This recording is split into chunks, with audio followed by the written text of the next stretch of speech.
Okay, I think we've got a quorum here, so we'll call this meeting of the local four dads club to order.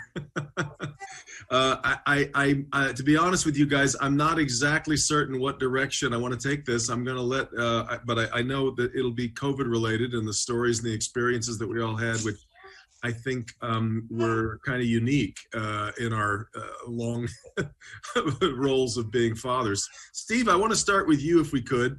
You've got some guests with you, but you had a really crazy story about being a dad and a grandfather, and kind of pulling your family. Corey always refers to it as getting all the birds back in the nest, and that's kind of what you did during COVID. Talk a little bit about it. Well, in the midst of COVID last summer, and we wanted so much to be by, my main man here, Emil, and my buddy Lukey over there, who had to take off and do other things. So we rented a motorhome, Carol and I and Megan, and we drove 1,000 miles down to New Orleans and piled them in the motorhome, drove 1,000 miles back to Michigan, and they spent the summer with us. So, because we wanted them to be safe and we wanted us to be safe, and nobody was going to fly, but we wanted our boys, so we went and got them. I think, Steve, it's funny. I know I had a similar experience because I had all four kids at home sometime, and often a lot of them together at once. I know COVID was horrible for so many people. I kind of have to keep it quiet to myself that there were some real blessings, I think, through it. And I think as a dad, the blessing of getting to have so much family around for a year was something I didn't foresee, but was a pretty wonderful thing. Well, and that's so true. And honestly, my heart ached for the people who suffered so terribly through the worst of COVID. But for us, there were blessings in it that we could go get our daughters and we could get our grandsons and we could drive them here. And they spent the summer with us. And we didn't go anywhere except the backyard, and we didn't go to stores, we didn't go to restaurants, we didn't go anywhere because we just want everybody to be safe.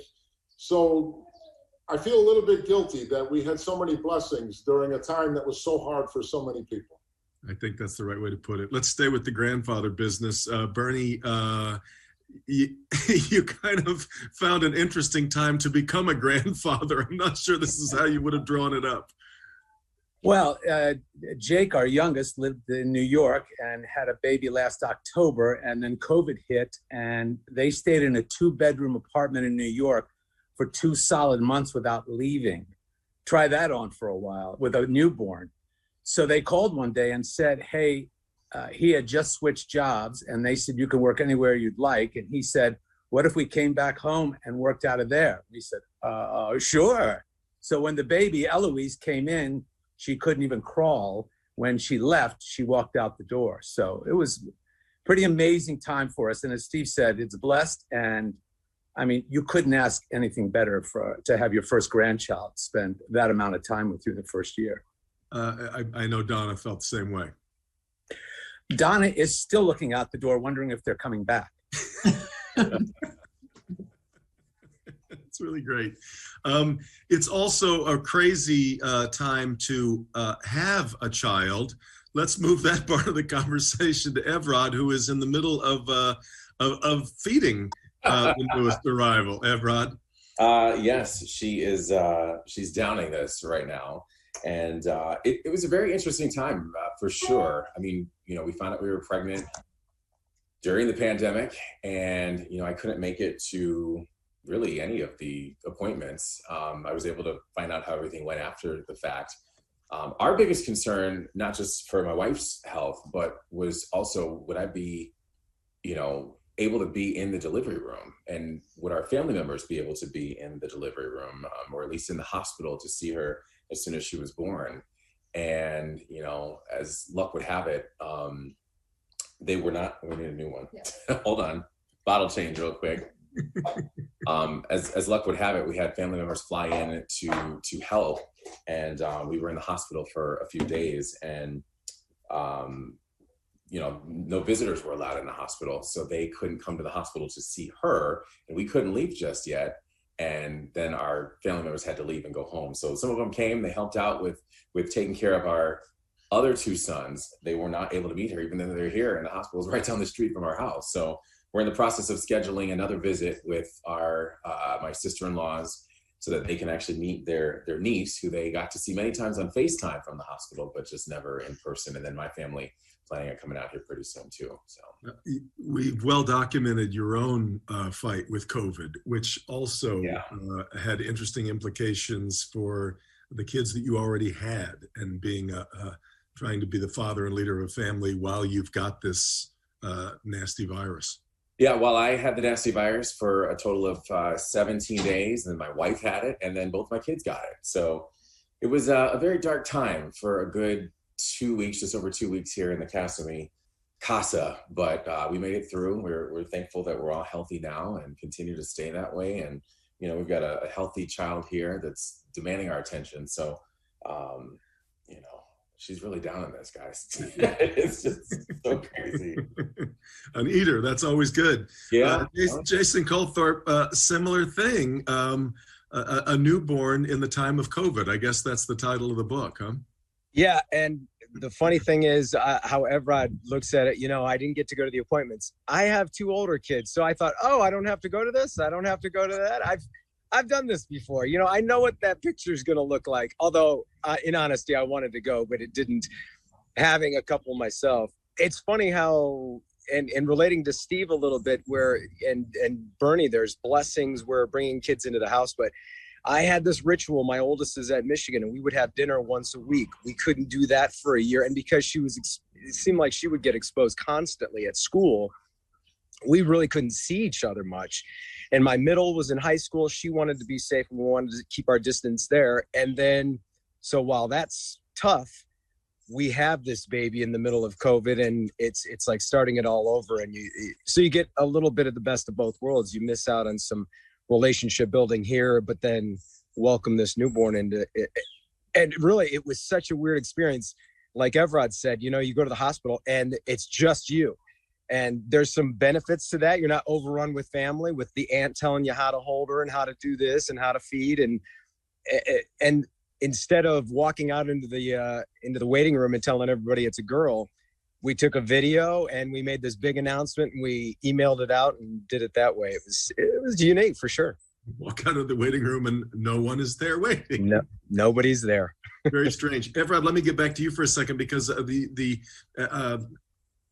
fact that you have 2 older kids and you had to struggle through the fact that they were home for that whole year. The rest of us with the older kids, especially Bernie, me, and Steve, had this blessing of having our kids back home.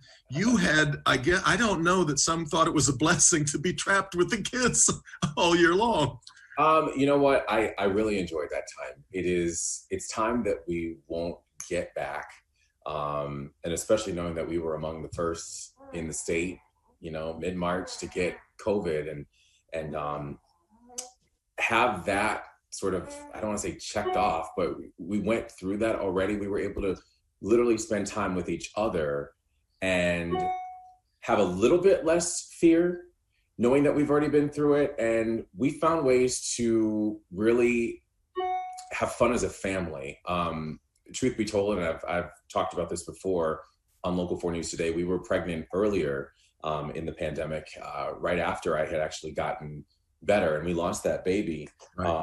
So it was just a lot of bonding time as a family, going through not just the pandemic, but grieving a miscarriage, but then also having 2 children at home that are not in school fully, and being able to spend the summer with them. We did things that, you know, I never anticipated doing at home for that many times. I mean, we got bikes and we went on rides up and down the neighborhood over and over again. We played a lot in the backyard. And I would say that we really grew closer as a family, better than any vacation could ever really do. Just being at home, being able to enjoy each other's company, being able to help my son a little bit more with his schoolwork. And my youngest was, hadn't started preschool just yet. And really getting to really know each other more. So it was really, truly a blessing for us. And then, you know, we found out we were pregnant again during the pandemic. Blessings kept coming. For the other 3 of you, there's a little bit of a new experience, this time around sort of thing. Jason, you mentioned you had two older kids. How's it different now, given that you're in a different place in your own life and you've developed a little bit more as a human being, and I suppose as a dad? How's it different this time around? It is so much more relaxing this time around in a good way. I just don't worry nearly as much as I did. And I find myself always calming Ida down as she worries much more. She worries like any new mom would, but even more so. And she's got a great support system with a lot of sisters, and she's been around a lot of nieces and nephews. So she's already really experienced. But when she looks at me for something, I said, oh, that's fine. Trust me. I think we're going to be fine on that. It's nothing, and it doesn't worry me like it did the first time around. I think the funniest thing is my older ones. I have one who's going to be 21 and another one who's 18. They love her and they can't get enough. So you have these built-in babysitters, which I think everybody here would agree is worth its weight in gold. And I remember when I had the oldest ones, and they said, they get along better the more space you have between them. Well, my oldest are about 2.5 years apart, and they fought like crazy growing up. I think the secret is just making about 20 years apart, and they get along fantastic. Not everybody's up to that. I know. That's great. That's the tough part. Yeah, not right. Everybody's willing to do that. Steve, talk a little bit about the difference between the grandpa business and the dad business. First of all, Jason, that is the worst idea I have ever heard in my life. So I've been told. Well, the biggest difference for Carol and I is, one, we're not in charge of these guys. We can enjoy them and love them and play with them and spoil them and have fun with them, and then say, oh, here, Mom, here, Dad, take care of this. So that's the biggest difference. Although, we still worry about them and for them. Carol more than I, because sometimes I don't pay attention to things the way I should. I just do stuff, but she worries for them, but we can love them and play with them and enjoy them, but not have to be responsible for everything. And that's a whole different story than these young dads are dealing with. It's so right. But you clearly still felt this sense of responsibility that put you and Carol in the RV to go bring everybody back to the nest. Oh, absolutely so, because we wanted to see them, and we thought, well, we don't want to fly right now, get on a plane, and we're certainly not going to put these babies on a plane with a bunch of germs flying around every place. So, yeah, we do, of course, we worry about them, and we worry about how they're getting cared for, but luckily they have great parents, because we were such great parents. We taught them such responsibility that they're taking such good care of our babies that we don't have to worry too much. But that's the biggest difference, that we really can enjoy them in a very different way as grandparents. Yeah. Bernie, how about you? Now, we're still at the very early stages of this, so you're not having to give grandfatherly advice out just yet. But talk a little bit about the difference between raising the two boys and now you've got a granddaughter. I'd be afraid to give out any grandfatherly advice. I'm not sure I'm the guy they should come to. I would say that the most rewarding part of all of this was watching my youngest son become a father and how he dealt with it and how he works with it. And he is as involved as any father you've ever seen. So he took a different tact, I think, than most would today, and he's involved in every part of it. It warms your heart to watch the love between these two and the baby and the trust and the way they build it up. As a grandparent, you want to spend every second with that child because that's your grandchild. But you also have to understand they have a life they have to deal with also with that child. So it's kind of an interesting balancing act when they're living in the same house for 9 months of giving them their space, but also not getting shut out with the baby. So it was kind of fascinating. One weekend, my other son, who lives in New York, got in a car with his wife and drove here because he wanted to be part of the party for a week. So that was the greatest week of our lives, was when both were in here and Eloise had the run of the place. who at the time I think was like a year, possibly, something like that. Well, that points to the question I wanted to wrap things up with, and I should have given you all a little bit of notice about this, but thinking about one particular moment or one particular theme that you're going to look back on this, it's really more than a year, of course, about a year and a half of the COVID experience as a dad or as the leader of a leader of a family, not the leader. I don't want to sound so old school. But if there's one thing that you think is going to be impressed in your mind about this time, I'm curious as to whether or not you can reflect on that yet. Evrod, let me, and again, I apologize for not giving you all a few minutes to think about it, but Evrod, since you're good gosh, I don't know anybody with a more complicated year and a half than you had, everything that you kind of went through, but what do you suppose you're gonna take away from this and think about in years to come? Just as the father of the household, the sense of responsibility that I felt when I first got sick, and then knowing that I got my wife sick and my kids sick and was too physically ill and hospitalized to be able to take care of them.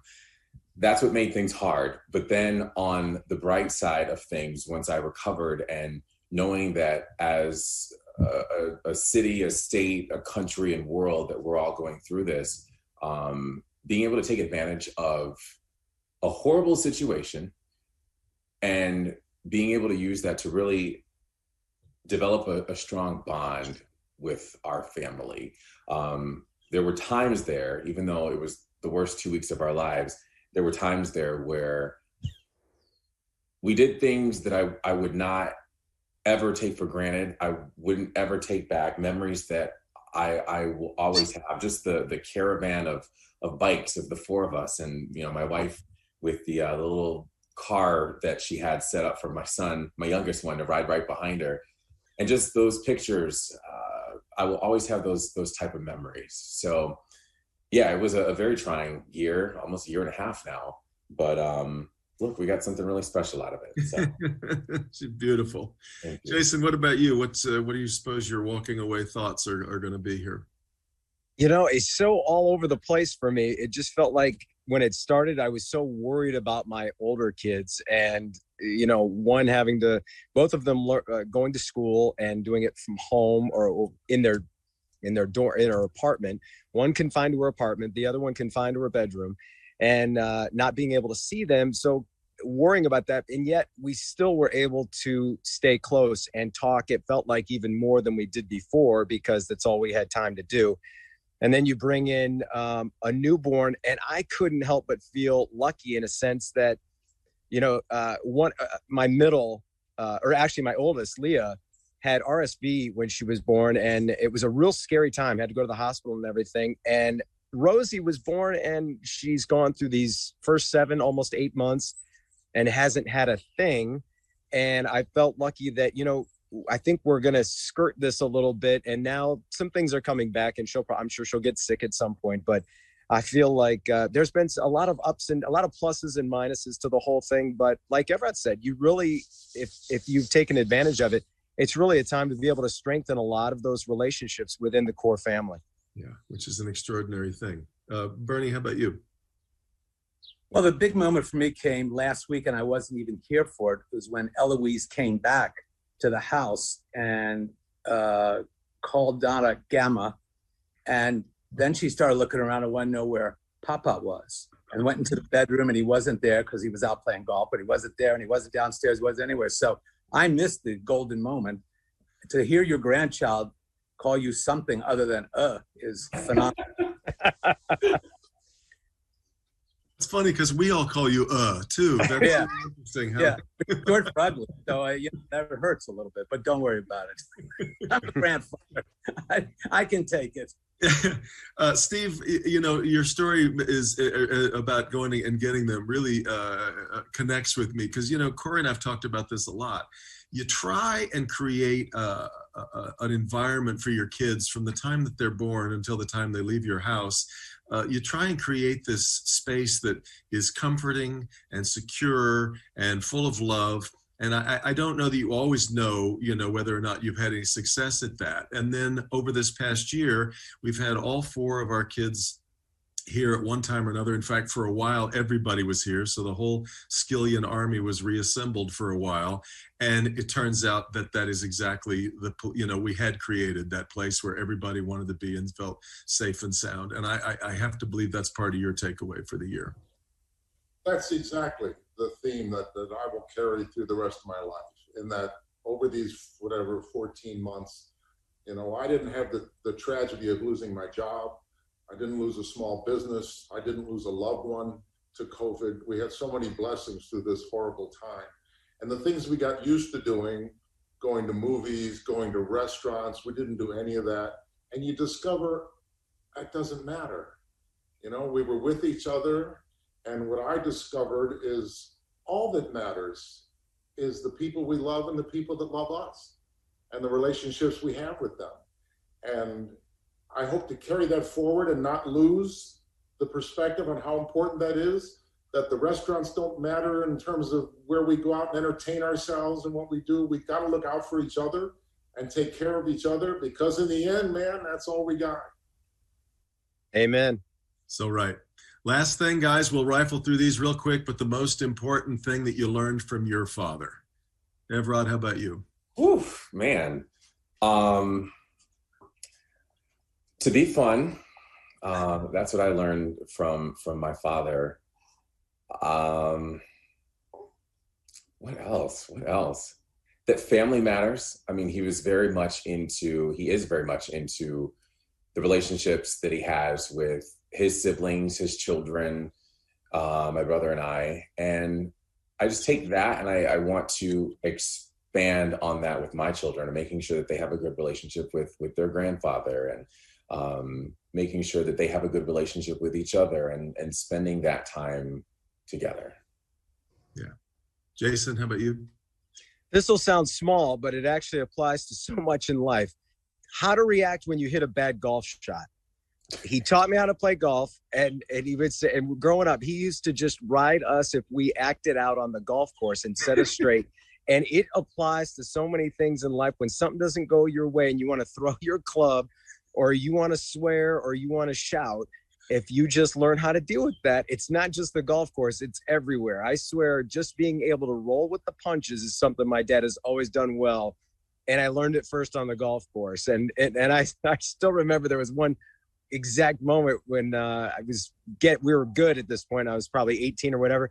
And I took my club up after hooking one, and I looked over, and he just kind of gave me a look, and I went, next shot, on to the next shot. All right. It's all right. No big deal. I was just scratching my back, Dad. Yeah, I'm fine. Just doing that. He's Exactly the level-headed right. Tom Yes. Colthorp. That's right. Keeping your head while all about you are losing theirs. Perfect lesson for as you moved into broadcasting is too. Bernie, how about you? Your dad had a rather epic life. Yeah, my dad took me golfing too, but he taught me how to snap the club over my. That to me was the most important thing. Honestly, my dad, from the time I was young and in college and after college and starting to work, has told me one thing: I'm always here. As long as I'm on this earth, I will take care of you. So you do what you need to do to get where you want to go in life, but I will always make sure you are safe. And that's what I've tried to say to both of my kids. I'll always be here, whatever you need. If you need help in something, I'm always here. Lean on me. Please come to me. So that's what I've always wanted my family to feel protected, and that's what I try to provide. Not every day. Yeah, Sure. pretty great. Yeah. Steve, of course, a lot of us felt like we all knew your dad, not like you knew your dad. So what was the best advice that you can recall? He had a favorite saying that was, for those who know me, no explanation is necessary. For those who don't know me, no explanation is possible. And his point was, just be who you are. Be who you are and be true to that.